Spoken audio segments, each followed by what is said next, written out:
Vandag sê ons gesels nog steeds oor sielskos op die strand. En vandag gesels ons spesifiek oor jy kwalifiseer steeds. Ons lees Johannes 21 van vers 12 en 13 verder. Dis waar uit die konteks kom. Dis 'n breakfast op die strand. Mannekamp en Jesus is die spreker. Dit gaan hier oor 'n klomp moedelose disippels, so 7 van hulle. Hulle is baie ontnigter. Ons lees hierdie verhaal in Johannes 21, soos ons genoem het. Kom ons vra hierdie vraag. Hier is die disippels dalk ontnigter, kwaad, dalk voel hulle benadeel. Dit is so dat gebeure of dinge ons in die steek laat. Ek dink hier aan my ervaring met produkte wat blink en mooi lyk, maar die gehalte daarvan uiters swak is en nie voldoen aan die funksie waarvoor dit gebruik moet word nie. Dit is waar dat dinge op ons teleur kan stel, soos 'n kar wat breek op pad met 'n vakansie en nou staan jy en jou gesin langs die pad en niemand wil jou help nie. Jy haat elke soortgelyke model van daai soort motor hoor. Dis asof ons gou oor dinge wat ons teleurstel kom, want ons kan dit vervang, ons kan dit regmaak, ons kan dit reggooi. Wanneer teleurstelling en ontnigtering kom en daar is nou mense in die prentjie, daar is 'n gesig, 'n mond wat praat en venyndige woorde, is dit moeilik om teleurgesteld of ontnigter te raak oor iemand en lank daarmee te vroeg en te stoei met dit. Veral wanneer ons dinge aan mekaar beloof en onderneming gee, ek bly getrou tot die einde, my skat, ek bly by jou, jy is my enigste, dan is daar ontnigtering in besigheid, transaksies, ontnigtering in beloftes wat gegee word, ontnigtering in beleggings wat jy maak. Soveel dividende is beloof, soveel profite gaan gelewer word, en uiteindelik vind jy dat jou pensioen daarmee heen is. Mense, ons lewe in 'n werklike wêreld waar seer gemaak word en ons ook seer maak. Ons moet deel daarmee. Die disippels voel, hulle missie het tot 'n einde gekom. Hierdie wonderwerkende Jesus, die een wat uit die dood laat opstaan, en die een wat siekes gesond maak en blindes laat sien, ensovoorts, 'n oorvloed van wonderwerke, baie historiese gelykenisse wat vertel was, profeseë wat waar geword het.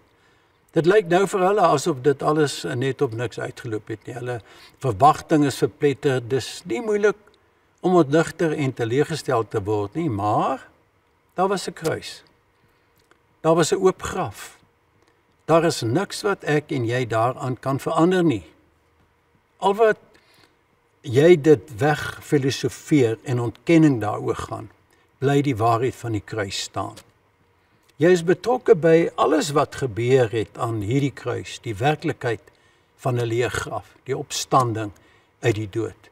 Dit alles was met die oog op jou, op ons. Dis 'n feit. Hierdie boodskap oor wat Jesus vir jou gedoen het, gaan jou agtervolg tot die einde van jou lewe.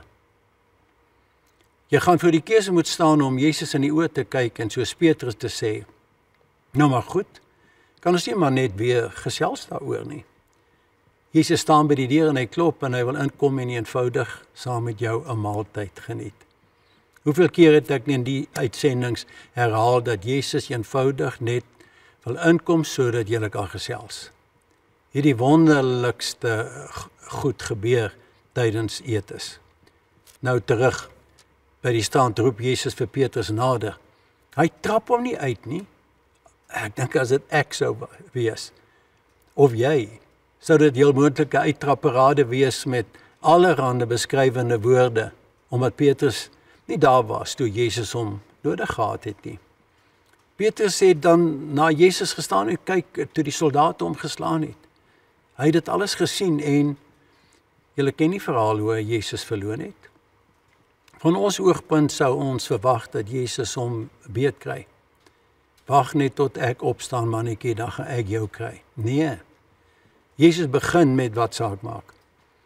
Hy wil oorbegin, hy wil nie begin. Hy begin met die vraag, Petrus, het jy my lief? Agape is die Griekse woord. Het jy my lief met 'n goddelike liefde? Petrus se antwoord egter is interessant. Hy sê, u weet dat ek phileo, u weet dat ek u soos 'n broeder lief het, soos 'n vriend, 'n menslike liefde, soos 'n pel, 'n nice ou. Here, U weet dat ek dink U is nice. U sê die mooiste goed en is lekker om saam met jou hier uit te hang, Jesus. Jesus herhaal, het jy my agape lief, met 'n goddelike liefde? Petrus sê, Here, U weet dat ek jou like. Ek hou van jou. Vir 'n derde keer vra Jesus, het jy lief soos 'n pyl? U sien, Jesus verander sy keuse van 'n woord daar. Is ek net 'n vriend, 'n pyl? Is ek net die een wat wonderwerke doen? Is ek net die een wat vir jou baie visse kan laat vang? Is ek die een wat 'n verskil maak tussen links van die boot en regs van die boot? Die skrif vertel ons dat Petrus hartseer gebord het met die derde keer, omdat Jesus sy laaste vraag aangepas het na, het jy my net soos 'n vriend lief? Petrus besef, Jesus sien sy hart, en dat sy antwoord die reine waarheid was en bly. Is dit nie tog waar dat ons soms skuil agter vlei woordjies of woorde leen uit ander mense se gedigte en sange en ons ware gedagtes weg te steek agter als? Jesus daal eintlik af na Petrus se vlak. En hy gebruik dieselfde woord vir liefde wat Petrus gebruik het. Maar dit verander nie Jesus se hart nie. Luister mooi mense, hy diskwalifiseer Petrus nie. Ons sukkel om hierdie hart wat Jesus teenoor die mensdom openbaar te verstaan. Soms diskwalifiseer ons onsself omdat ons reken ons dink of ons praat of ons doen nie reg nie. God diskwalifiseer niemand nie. Elke mens is ingesluit in Jesus se liefdesdaad aan die kruis. Elke mens word geroep om hierdie waarheid te ontdek van sy onvoorwaardelike aanvaarding. Hy sê dat hy nie die aannemer van die persoon is nie. Hy word nie afgesit deur jou verkeerde dade nie. Daar is niks wat jy kan doen om hom meer of minder lief vir jou te maak nie. Jy moet dit van hom glo. Kom ons aanvaar dit. Jy kan maar sy uitnodiging hoor. Breakfast is gereed. Hy wil jou eerlike hart hoor. Hy wil jou bedien met wonde hande. Die ete en sy wonde is joune. Hy kyk na ons soos ons volmaak in Christus is.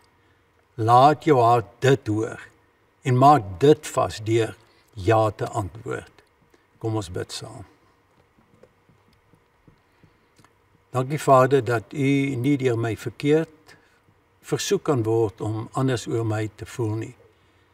Dat ek steeds kwalifiseer vir U seën in my lewe, omdat Jesus opgestaan het en dit moontlik gemaak het vir my.